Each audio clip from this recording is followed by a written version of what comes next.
Support comes from Missouri Forest Products Association, committed to sustainable and sound conservation of the state's forests, which support more than 41,000 Missouri jobs, resulting in a $10 billion industry. ChooseWood.com. From St. Louis Public Radio. This is St. Louis on the Air. For me, it just goes back to the same thing. Continue to tell the story. Because I feel like sometimes when we think of the Hispanic community, we see an image, a monolithic image in our heads. So for somebody who's Latino living in St. Louis, a community that doesn't have a huge number of Latinos, this might be a way of saying, hey, there's other people dealing with what I'm dealing with. Yeah, and I would say yes for Latinos, but also for just people in general, right? I'm Sarah Fensky.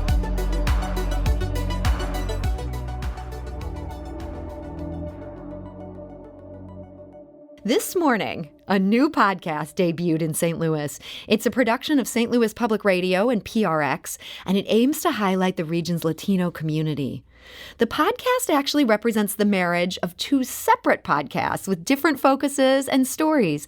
That is the We Live Here podcast, produced by St. Louis Public Radio and PRX since 2015, and the Auténtico podcast, produced by members of the Latino community since 2019. And so fittingly, this new podcast is called We Live Here Auténtico.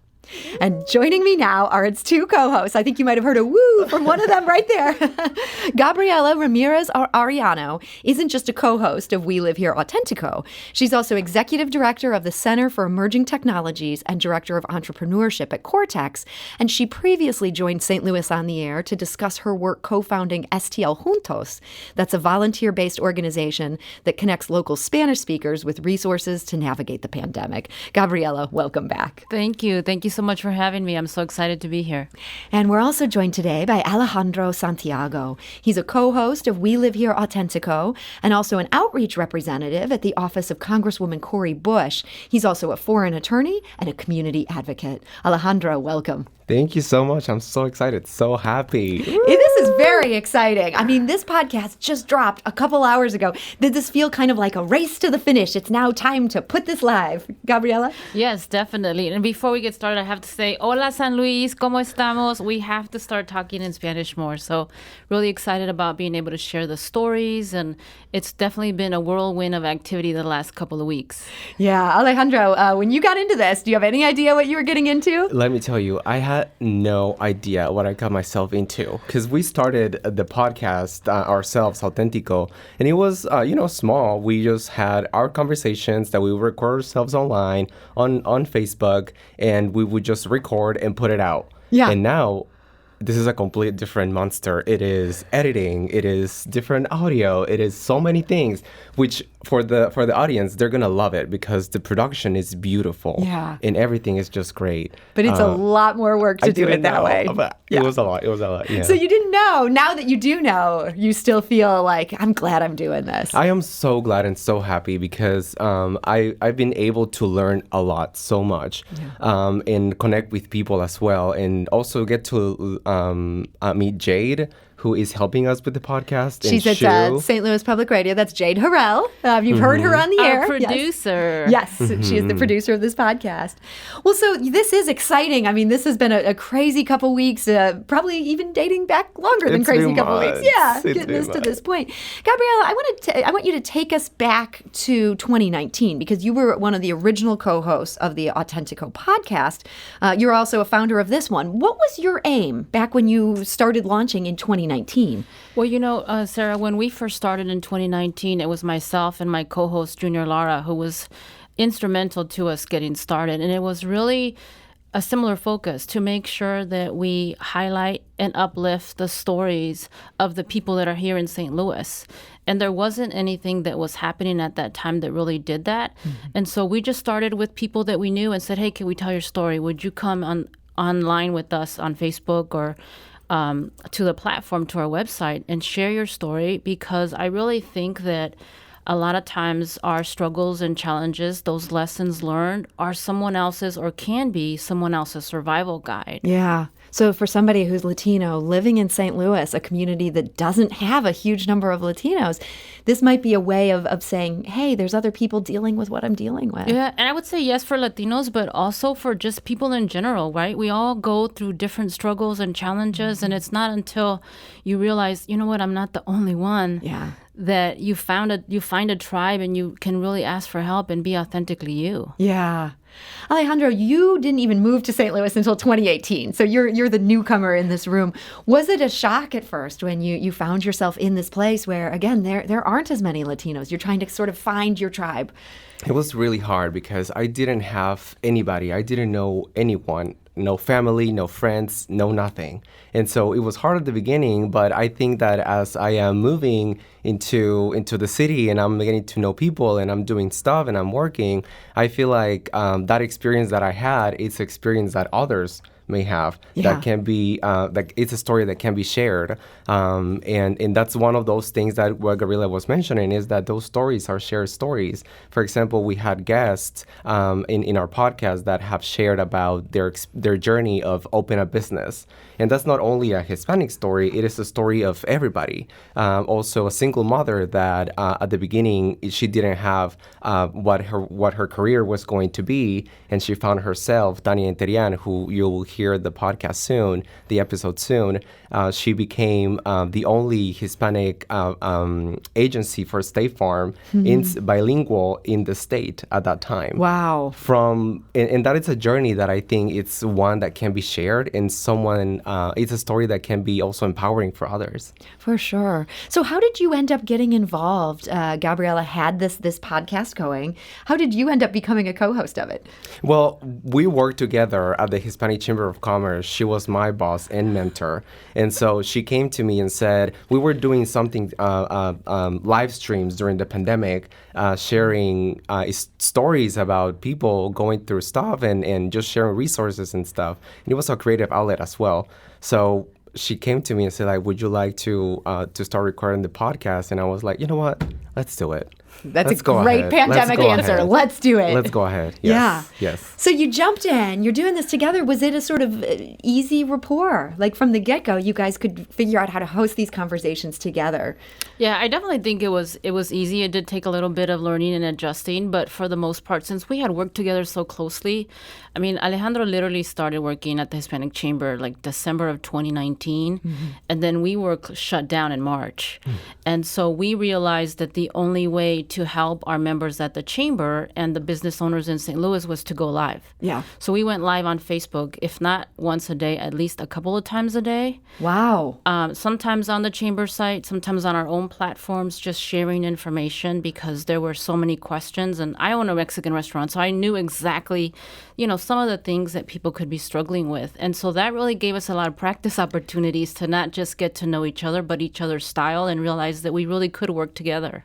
Yeah, so you kind of had this podcast, you're doing it sometimes several times a day, you're going live. What made you decide that you wanted to do this process with St. Louis Public Radio, to come into the We Live Here zone and do something that, as Alejandro says, a lot more work is now going into this. This is something where there's a lot of editing and shaping, and as opposed to the more spontaneous type stuff that you got used to doing during the pandemic. You know what? I feel like it's in our nature to try new stuff. Yeah. And so it's very exciting and very interesting, and it has been a lot of late nights here. Like, we know the whole studio, all 3 floors by heart, because we're here weekends, Sundays, late at night. We love ordering food to eat and enjoy while we're here. But for me, it just goes back to the same thing. Continue to tell the stories of community and uplift the voices, because there are amazing people, communities, Latinos doing great work in St. Louis that are really making a difference for the region. And we don't always hear those stories. And there's also people that have been here and have gone and come back, right? For both of us, we are not from St. Louis, and we love being in St. Louis. And so to be able to share those stories about how amazing our city and the region is and supportive, I think is really important. Mm-hmm. So Alejandro, tell us about this first episode that it dropped this morning. People can now listen to this for themselves. It's available at stlpr.org/We Live Here, as well as wherever you get your podcast. Tell us what this first conversation is about. Our first conversation, our first guest is with Kendall Martinez. Martinez Wright. She is a really amazing advocate for the LGBTQ community, and she does a lot of work in Jefferson City to advocate for the queer community. Her story is really impressive, and we wanted to touch on stories that would open the minds of people that would listen to them. Because I feel like sometimes when we think of the Hispanic community, we see an image, a monolithic image in our heads. And I think it's important for us also as a community, for St. Louis, to see there is Hispanic Asians, Black Asians, Puerto Rican Asians that are bringing their personalities, their talents, their skills into making our region better. And so her story is really amazing, and I hope that you all enjoy. It covers a lot of topics, and specifically one that is very timely in our region, which is transgender issues and transgender laws and everything. So she talks about it. She's in the center of this, and we had a blast talking to her, and I hope we made her proud with our work. Yeah, and she's in Jeff City, so right, it's also allowing us to uplift voices of people that are not necessarily here directly in the metro area, but that are making an impact in Missouri, and that affects us all. And I love that the podcast opens with you guys kind of reflecting on your conversation with her, and then we get to hear it. Is that something that'll be the format pretty much going forward? You know what? We want to spice it up. So I think sometimes we're going to reflect in the beginning and maybe sometimes later on. You're not going to lock into anything here. No, we're not locking into anything. But I mean, it's like having a business, right? Right now, we're kind of in that. We're very lucky that we have a producer that guides us through the process. We have a mentor and a coach, but she's also allowing us to have a lot of creativity and bring in our personalities. And sometimes she'll write something for us, and we're like, no, that's not how we talk. Yeah. And does she accept that? Oh, she loves that. Okay, good. It's welcome. She wants your real voices, your auténtico voices. That's the beauty of it. That's the essence of the whole thing, Yeah. which is just bringing ourselves into this room and just make it happen. So, Gabriela, give us just a little bit of a preview of what's to come. If people check back, you're going to have episodes every week. I know you don't want to give away too much, but what are some things they can look forward to in the coming weeks here? I mean, more than anything, just amazing conversations with some people that they may already know, right? Stories that we thought we should retell and from different perspectives and adding other commentary, but also people that maybe we haven't heard of. The small business owner that was helping their neighbors during the pandemic and then eventually went viral on TikTok and is now doing or serving deliciousness, I won't say what. And so really just excited to be able to continue to have these conversations. And we're also opening it up. If someone feels like they want to share their story with us, we'd love to talk about how we can do that and make it happen. So you started with a little Spanish to sort of get us in the right mood for We Live Here Auténtico. But at least this first one, this is in English. Is the idea that you're going to have it open to people who aren't non-Spanish, who are not Spanish speakers? Absolutely. And so when we were thinking about it, we approached this as, how do we want to do this? How do we want to bring those two languages together? And the reality is that sometimes we do Spanglish. Sometimes hablamos español, sometimes hablamos en inglés, and that's how it goes. Yeah. And we said, well, if this is how we talk every day, then we should do just that. And so there are times that in our conversations you will hear more Spanish, and so for the non-Spanish speaker, we will do really great editing so that you get to comprehend the whole conversation. Yeah. Absolutely. So this really is, when you say Auténtico, this is the way that you would talk to each other. You might slip in and out of Spanish and English, but you're going to make sure anybody can follow this. Anybody can follow and anybody can enjoy. And the first conversation with Kendall has some serious tones, and there are also other conversations that we're just playing around, and you get to hear us laughing, get to hear us being silly. So we want to encourage people to check this out for themselves. Again, We Live Here Auténtico. It's from St. Louis Public Radio and PRX, stlpr.org/We Live Here. You can also find it wherever you get your podcast. Gabriela, what are you hoping people take from this podcast? People who want to spend this hour with you, come back next week and do it again.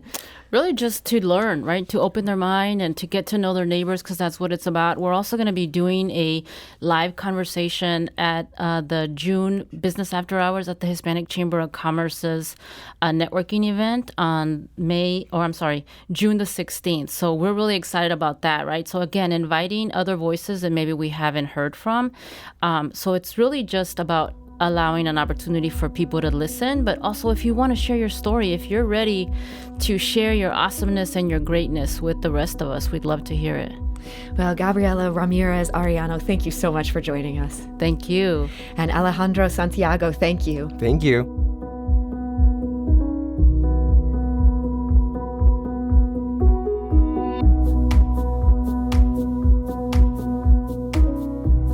This episode was produced by Alex Hoyer, with audio engineering by Aaron Dorr and production assistance from Jane Mather-Glass.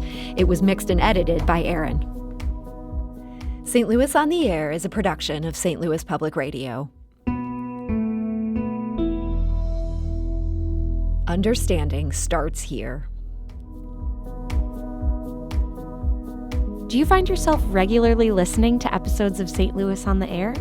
Suggest us to a friend you think might enjoy our conversations. And leave us a review and rating on Apple Podcasts on the App Store. It's the simplest way to help people discover our show. Thanks. St. Louis Public Radio is a member-supported service of the University of Missouri, St. Louis.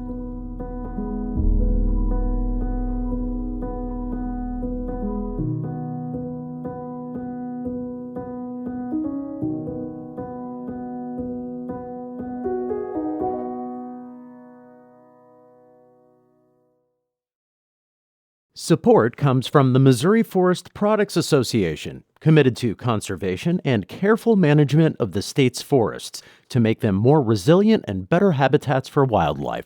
ChooseWood.com.